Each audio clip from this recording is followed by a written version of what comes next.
ஒரு சட்டமன்றம் என்பது முதலமைச்சர் பயன்படுத்தி கொள்ள வேண்டும், ஆக்கப்பூர்வமாக பயன்படுத்தி கொள்ள வேண்டும்.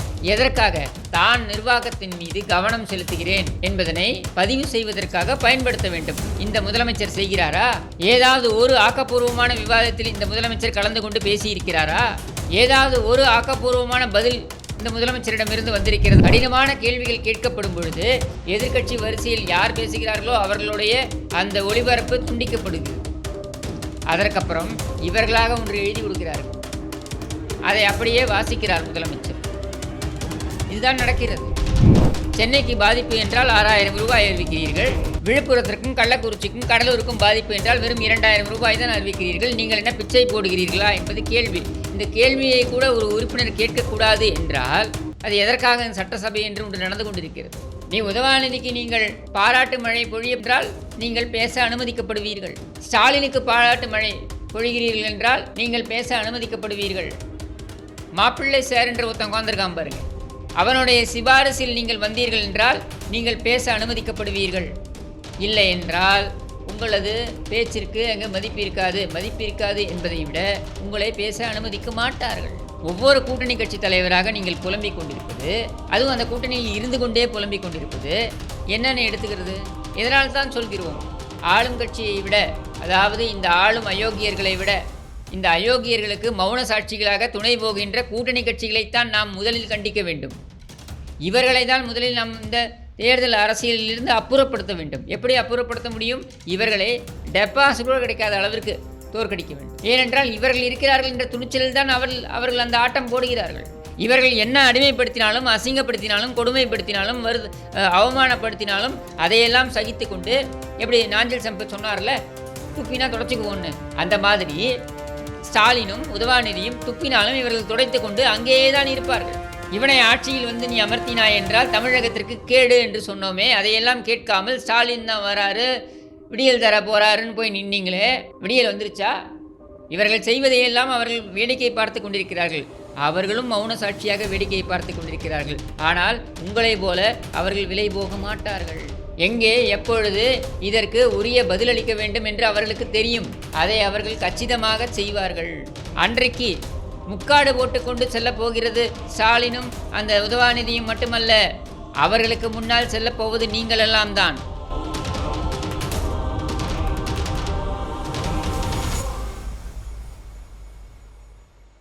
தமிழ் மக்களுக்கு வணக்கம். கடந்த வாரம் பார்த்தோம்னா விசிகா, நேற்று பார்த்தோம்னாக்க கம்யூனிஸ்ட் முத்தரசன், இன்னைக்கு யார் புலம்பி இருக்காங்க அப்படின்னு பார்த்தோம்னாக்க நம்ம தமிழக வாழ்முறை உரிமை கட்சியுடைய தலைவர் பண்ருட்டி வேல்முருகன் என்ன சொல்லியிருக்காரு?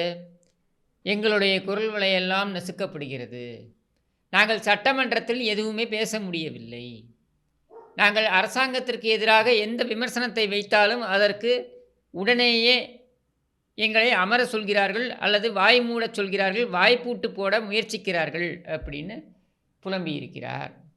ஓட்டு கேட்கும்போது மட்டும் நாங்கள் கூட்டணி கட்சி தலைவர், நீங்கள் அமைச்சராகி சைரன் காலில் போலீஸு அதிகாரி பட கலெக்டரோட எஸ்பியோட நீங்கள் ஸ்ட்ரைக்கிங் போர்ஸோட பாதுகாப்பாக வரும்போது உங்கள் வீட்டில் இருக்க வேலை செய்யணும், உங்கள் உதவியாளர் எங்களுக்கு தொடர்பு கொண்டு பேசுவார். எனக்கு சுயமரியாதை இருக்குது, தன்மானம் இருக்கு இல்லையா? தேர்தல் நேரத்தில் நாங்கள் கூட்டணி கட்சி தலைவர், முதலமைச்சர் பக்கத்தில் உட்கார வைப்பீங்க, 2வது சீட்டு போடுவீங்க, 3வது சீட்டு போடுவீங்க, அமைச்சருங்க பக்கத்திலே உட்கார வச்சுப்பீங்க. தேர்தல் முடிஞ்ச உடனே புரட்டக்கால் வந்துடும் உங்களுக்கு.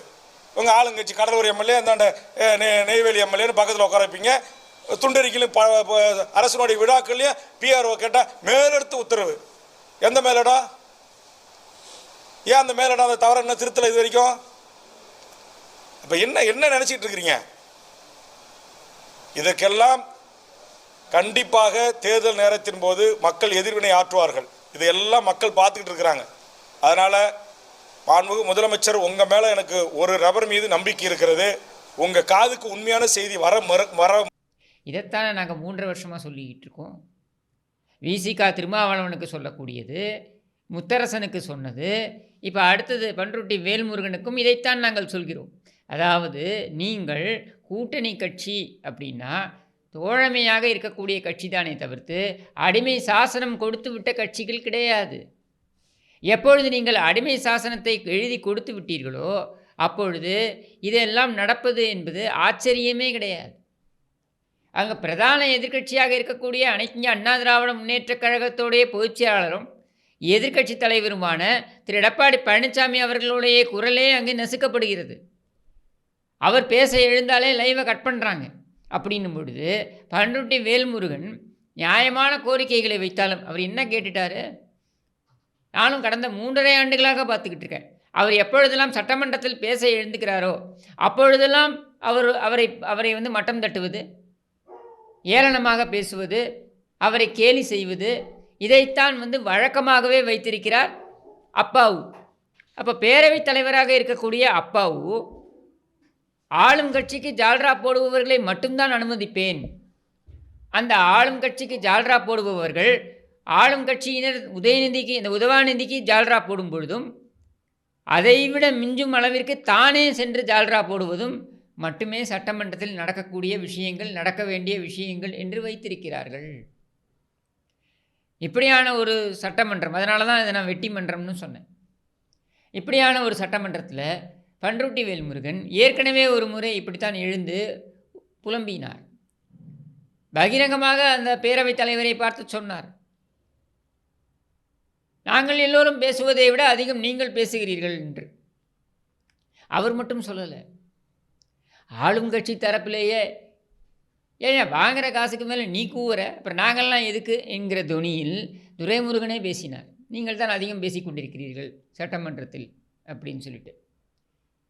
ஒரு விஷயம் நீங்கள் புரிந்து கொள்ள வேண்டும். 2011 நம்ம முன்னாள் அமைச்சர் ஜெயக்குமார் அவர்கள் பேரவைத் தலைவராக இருந்த பொழுது, அப்பொழுது நடந்த சட்டமன்ற கூட்டத்தொடர் முடிவில் பார்த்தீங்கன்னாக்கா அவர் அறிவித்திருப்பார் எவ்வளவு மணி நேரம் யார் யாரெல்லாம் பேசியிருக்கிறார்கள் அப்படின்னு சொல்லிட்டு. அதில் ஒரு முக்கியமான விஷயத்தை குறிப்பிட்டிருப்பார். என்ன தெரியுமா? ஆளும் கட்சியை விட எதிர்க்கட்சி அதிகம் பேசியிருக்கிறார்கள், எதிர்க்கட்சி வரிசையில் இருக்கக்கூடிய தலைவர்கள் அதிகம் பேசியிருக்கிறார்கள் என்பதனை பதிவு செய்திருப்பார். அது எப்பொழுது என்றால், சட்டமன்றம் என்பது சட்டமன்றமாக நடந்து கொண்டிருந்த பொழுது. கடந்த 3.5 ஆண்டுகளில் இன்றைக்கி கூட எதிர்க்கட்சி தலைவர் திரு எடப்பாடி பழனிசாமி அவர்கள் பதிவு செய்திருக்கிறார், சட்டமன்றமாக நடக்க வேண்டும் என்றால் முதலில் சட்டமன்றம் முழுவதுமாக இயங்க வேண்டும். இயங்குகிறதா என்றால் அது இல்லை. கடந்த 3.5 ஆண்டுகளில் 400 நாட்களாவது நடந்திருக்க வேண்டும் சட்டமன்றம். ஆனால் வெறும் 100 சொச்சம் நாட்கள் தான் நடந்திருக்கிறது சட்டமன்றம். அவ்வாறாக நடந்த 100 சொச்சம் நாட்களிலும் சட்டமன்றத்தில் ஸ்டாலின் புகழ் பாடுவதும், ஸ்டாலினை விட அதிகமாக உதவாநிதி புகழ் பாடுவதும் என்றுதான் நடந்திருக்கிறது. அதில் பார்த்தீர்கள் என்றால் ஆளுநரை அவமானப்படுத்தியது நீங்கள்லாம் பார்த்துருப்பீங்க. எப்படி நம்ம செம்மன் திருடன் பொன்முடி ஆளுநரை பார்த்து போய அப்படின்லாம் பேசினதெல்லாம் பார்த்துருப்பீங்க நீங்கள் சட்டமன்றத்தில். இதெல்லாம் அரங்கேறியது. சட்டமன்றத்தில் முதலமைச்சர் ஒரு முறை இல்லை பல முறை பொய் சொன்னதும் அரங்கேறியது. லாக்அப் மரணங்கள்லேருந்து ஆரம்பித்து இந்த டங்ஸ்டன் விவகாரம் வரைக்கும் கூசாமல் ஆளும் தரப்பினர் பொய் உரைத்ததையும் நம்ம பார்த்தோம். அப்போ இந்த சட்டமன்றம் எதற்காக இயங்கிக் கொண்டிருக்கிறது? முன்னெல்லாம் பார்த்துருப்போம், துரைமுருகன் பாராட்டி இருக்கிறார். அனைத்து அண்ணா திராவிட முன்னேற்றக் கழக ஆட்சி நடந்து கொண்டிருந்த பொழுது சட்டமன்றத்தில் ஒவ்வொரு கேள்விக்கும், எதிர்க்கட்சி வரிசையிலிருந்து வரக்கூடிய ஒவ்வொரு கேள்விக்கும் உடனுக்குடன் அமைச்சர்களோ இல்லை அமைச்சர்கள் அங்கே கொஞ்சம் யோசிக்கிறார்கள், தயங்குகிறார்கள், இல்லை தெரியவில்லை என்று ஏதோ தடவி கொண்டிருக்கிறார்கள் என்றால், என்ன பதில் சொல்வது என்று அந்த அறிக்கைகளெல்லாம் தடவி கொண்டிருக்கிறார்கள் என்றால் உடனே முதலமைச்சர் எழுந்து பதில் சொல்வார். செல்வி ஜெயலலிதா அவர்கள் முதலமைச்சராக இருந்த பொழுது உடனுக்குடன் பதில் துரைமுருகன் பதிவு செய்கிறார். நாங்கள் கேட்குறது எல்லாத்துக்கும் நீங்களே பதில் சொல்லிடுறீங்க, எல்லாத்துக்கும் உங்களிடம் பதில் இருக்குது, இல்லைன்னு நான் மறுக்கலை அப்படின்னு பேசுவார். அதுதான் உண்மையும் கூட. ஒரு சட்டமன்றம் என்பது முதலமைச்சர் பயன்படுத்தி கொள்ள வேண்டும், ஆக்கப்பூர்வமாக பயன்படுத்தி கொள்ள வேண்டும். எதற்காக? தான் நிர்வாகத்தின் மீது கவனம் செலுத்துகிறேன் என்பதனை பதிவு செய்வதற்காக பயன்படுத்த வேண்டும். இந்த முதலமைச்சர் செய்கிறாரா? ஏதாவது ஒரு ஆக்கப்பூர்வமான விவாதத்தில் இந்த முதலமைச்சர் கலந்து கொண்டு பேசியிருக்கிறாரா?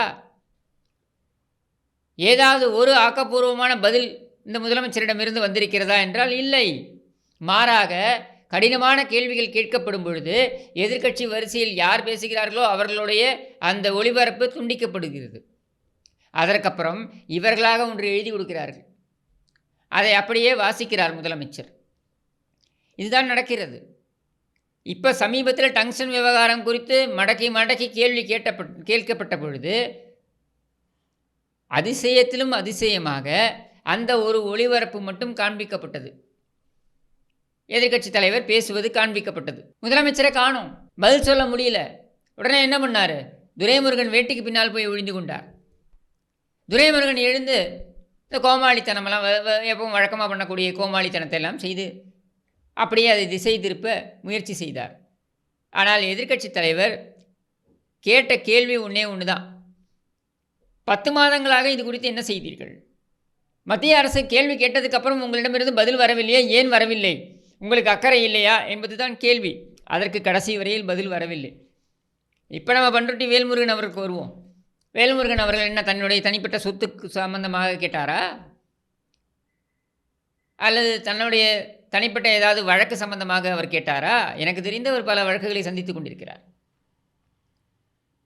மேடைகளில் பேசியதற்காகவும் சில கருத்துக்களை தெரிவித்ததற்காகவும் அரசாங்கத்திற்கு எதிராக போராட்டங்களில் ஈடுபட்டதற்காகவும் பல வழக்குகளை அவர் சந்தித்து கொண்டிருக்கிறார். இந்த வழக்குகளுக்காக அவர் பேசினாரா சட்டமன்றத்தில்? இல்லை. அவர் பேசியது, அவர் முன்வைத்தது நியாயமான கோரிக்கை. அது என்ன கோரிக்கை? விழுப்புரத்தில் சமீபத்தில் வட மாவட்டங்களில் ஏற்பட்ட அந்த வெள்ள பாதிப்பு, அதில் முக்கியமாக விழுப்புரம், கள்ளக்குறிச்சி, கடலூர் இந்த மாவட்டங்களெல்லாம் ஏற்பட்ட பாதிப்புகளுக்கு நிவாரணத் தொகையாக அரசாங்கம் அறிவித்திருக்கின்ற தொகை 2000 ரூபாய். நீங்கள் என்ன பிச்சை போடுகிறீர்களா என்று அவர் கேட்கிறார். நியாயமான கேள்வி. சென்னைக்கு பாதிப்பு என்றால் 6000 ரூபாய் அறிவிக்கிறீர்கள். விழுப்புரத்திற்கும் கள்ளக்குறிச்சிக்கும் கடலூருக்கும் பாதிப்பு என்றால் வெறும் 2000 ரூபாய் தான் அறிவிக்கிறீர்கள். நீங்கள் என்ன பிச்சை போடுகிறீர்களா என்பது கேள்வி. இந்த கேள்வியை கூட ஒரு உறுப்பினர் கேட்கக்கூடாது என்றால் அது எதற்காக சட்டசபை என்று ஒன்று நடந்து கொண்டிருக்கிறது? 2006, 2011 உங்களுக்கெல்லாம் ஞாபகம் இருக்கும்னு நினைக்கிறேன். கருணாநிதி மீன் குஞ்சுகளுக்கு பொறி போடுவதற்காக மட்டுமே ஒரு புதிய தலைமைச் செயலகம் என்று ஒன்றை கட்டினார். இன்றைக்கு ஓமந்தூர் மருத்துவமனை அங்கு தான் இயங்கிக் கொண்டிருக்கிறது. அந்த புதிய தலைமைச் செயலகம் என்கிற கட்டிடத்தில் அவசர கதியில் தோட்டாத்தரணியை வைத்து ஒரு செட்டு போட்டு 3.5 கோடி ரூபாய்க்கு தோட்டாத்தரணியை வைத்து ஒரு செட்டு போட்டு அதை அவசர கதியில் திறந்து வைத்தார். அந்த சட்டமன்றத்தில் கடைசி கூட்டத்தொடர் நடைபெற்றது. 2010ஆம் ஆண்டு கடைசி கூட்டத்தொடர் அங்கே நடைபெற்றது. அப்பொழுது வரை சட்டமன்றத்தில் எப்படி ஆளும் கட்சியினர் வந்து மற்றவர்களை யாரையும் பேச விடாமல், அதாவது எதிர்க்கட்சியினர் குரலே இருக்கக்கூடாது என்று செயல்பட்டார்களோ அது அப்படியே வரலாறு திரும்புகிறது. நான் என்ன கேட்குறேன்னா, பேசாமல் எப்படி தோட்டாத்தரணியை வச்சு நீங்கள் செட்டு போட்டிங்களோ அப்போது அதே போல் அண்ணா அறிவாலயத்தில் ஒரு செட்டு போட்டு சட்டமன்றத்தில் அங்கேயே நடத்தி கொள்ளலாமே. நீங்கள் மட்டுமே கோஷம் போட்டுக்கொண்டு, நீங்கள் மட்டுமே ஜால்ரா போட்டுக்கொண்டு, உங்களது ஆதரவு குரல் மட்டுமே ஒலித்து கொண்டு அது மட்டுமே செயல்பட்டு கொண்டிருக்கலாமே. எதற்காக எதிர்க்கட்சிகள்? கூட்டணி கட்சிகளே இங்கே பேச முடியவில்லை என்று சொல்லக்கூடிய நிலைமை இருக்கிறது என்றால், அப்போ எதிர்க்கட்சிகளுடைய உண்மையாக எதிர்க்கட்சிகளாக செயல்பட்டு கொண்டிருக்கின்ற எதிர்க்கட்சிகளின் நிலைமை என்ன என்றதை நீங்கள் யோசிச்சு பாருங்கள். பண்ருட்டி வேல்முருகன் அவர்களே, முத்தரசனுக்கு சொன்னது தான் உங்களுக்கும் சொல்கிறேன். இந்த திமுக ஆட்சியை கொண்டு வரக்கூடிய அந்த பாவச் செயலுக்கு நீங்கள் துணை போனீர்கள். அந்த பாவச் செயலுக்கு துணை போனதற்கு பிராயச்சித்தமாக நீங்கள் என்ன செய்ய போகிறீர்கள் என்று எனக்கு தெரியாது. ஆனால் உங்களுக்கு அதற்காக கொடுக்கப்பட்டிருக்கின்ற சன்மானம்தான் இன்றைக்கு உங்களுக்கு வழங்கப்படுகின்ற அல்லது உங்களுக்கு அளிக்கப்படுகின்ற இந்த அவமரியாதை. இதுதான் திமுக. இன்றல்ல நேற்றல்ல, இதை ஆண்டுகளாக நாம் பார்த்து கொண்டிருக்கிறோம். இப்படித்தான் திமுக செயல்படும். நீ உதவாநிதிக்கு நீங்கள் பாராட்டு மழை பொழியென்றால் நீங்கள் பேச அனுமதிக்கப்படுவீர்கள். ஸ்டாலினுக்கு பாராட்டு மழை பொழிகிறீர்கள் என்றால் நீங்கள் பேச அனுமதிக்கப்படுவீர்கள். மாப்பிள்ளை சார் என்ற ஒருத்தன் உட்கார்ந்திருக்கான் பாருங்க, அவனுடைய சிபாரிசில் நீங்கள் வந்தீர்கள் என்றால் நீங்கள் பேச அனுமதிக்கப்படுவீர்கள். இல்லை என்றால் உங்களது பேச்சிற்கு அங்கே மதிப்பு இருக்காது என்பதை விட உங்களை பேச அனுமதிக்க மாட்டார்கள். சட்டமன்றத்தில் மட்டுமல்ல, தொகுதி சார்ந்த எந்த நன்மைகளும் அங்கே கிடைக்காது. இந்த அரசாங்கத்திடமிருந்து தொகுதி சார்ந்து எந்த நலத்திட்டங்களும் உங்களுக்கு வந்து சேராது. நீங்கள் உடனே கேட்கலாம், அப்போ என்ன மற்ற தொகுதிகள்லாம் நலத்திட்டங்கள் வாரி வழங்குறாங்களான்னு. வேறு எங்கேயும் எதையும் பிடுங்கலை, இங்கே அதிகாரப்பூர்வமாக பிடுங்க மாட்டாங்க, அவ்வளவுதான். அப்படி என்றால் ஒவ்வொரு கூட்டணி கட்சி தலைவராக நீங்கள் புலம்பிக் கொண்டிருப்பது, அதுவும் அந்த கூட்டணியில் இருந்து கொண்டே புலம்பிக் கொண்டிருப்பது என்னென்னு எடுத்துக்கிறது? இதனால் தான் சொல்கிறோம், ஆளும் கட்சியை விட, அதாவது இந்த ஆளும் அயோக்கியர்களை விட, இந்த அயோக்கியர்களுக்கு மௌன சாட்சிகளாக துணை போகின்ற கூட்டணி கட்சிகளைத்தான் நாம் முதலில் கண்டிக்க வேண்டும். இவர்களை தான் முதலில் நாம் இந்த தேர்தல் அரசியலிலிருந்து அப்புறப்படுத்த வேண்டும். எப்படி அப்புறப்படுத்த முடியும்? இவர்களை டெபாசிட் கூட கிடைக்காத அளவிற்கு தோற்கடிக்க வேண்டும். ஏனென்றால் இவர்கள் இருக்கிறார்கள் என்ற துணிச்சலில் தான் அவர்கள் அந்த ஆட்டம் போடுகிறார்கள். இவர்கள் என்ன அடிமைப்படுத்தினாலும், அசிங்கப்படுத்தினாலும், கொடுமைப்படுத்தினாலும், அவமானப்படுத்தினாலும் அதையெல்லாம் சகித்து கொண்டு, எப்படி நாஞ்சில் சம்பத் சொன்னார்ல, துப்பினா தொடச்சிக்குவோன்னு, அந்த மாதிரி ஸ்டாலினும் உதவாநிதியும் துப்பினாலும் இவர்கள் துடைத்து கொண்டு அங்கேயே தான் இருப்பார்கள். இந்த புலம்பல்களுக்கு மரியாதையே இருக்கக்கூடாது. ஏன் இருக்கக்கூடாது தெரியுமா?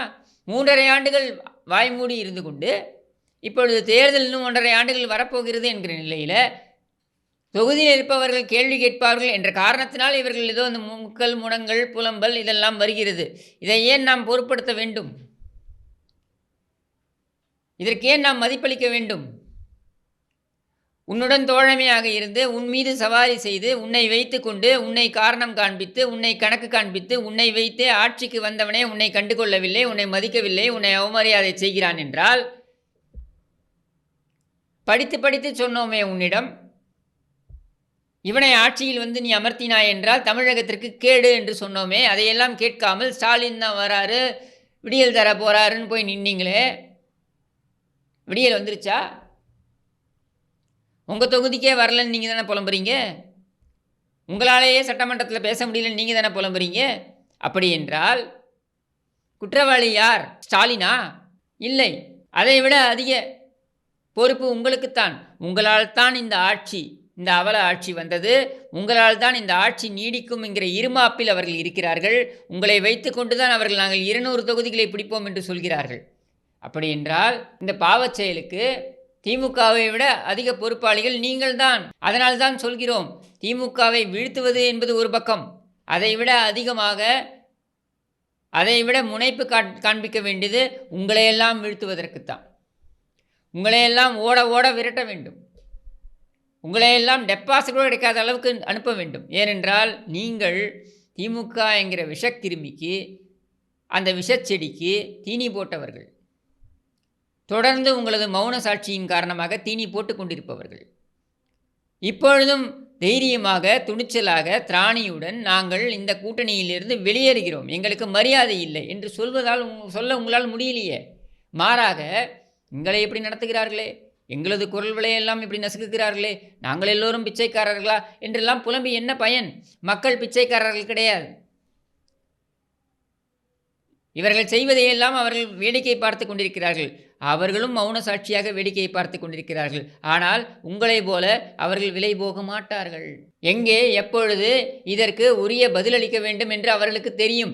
அதை அவர்கள் கச்சிதமாக செய்வார்கள். அன்றைக்கு முக்காடு போட்டுக்கொண்டு செல்ல போகிறது ஸ்டாலினும் அந்த உதவாநிதியும் மட்டுமல்ல, அவர்களுக்கு முன்னால் செல்லப்போவது நீங்களெல்லாம் தான்.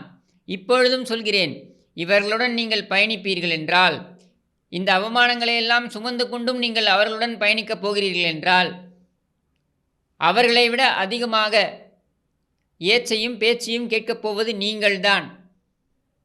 இது சத்தியமான உண்மை. காலம் உங்களுக்கு கண்டிப்பாக இதை உணர்த்தும் என்று கூறி விடைபெறுகிறேன். நன்றி, வணக்கம்.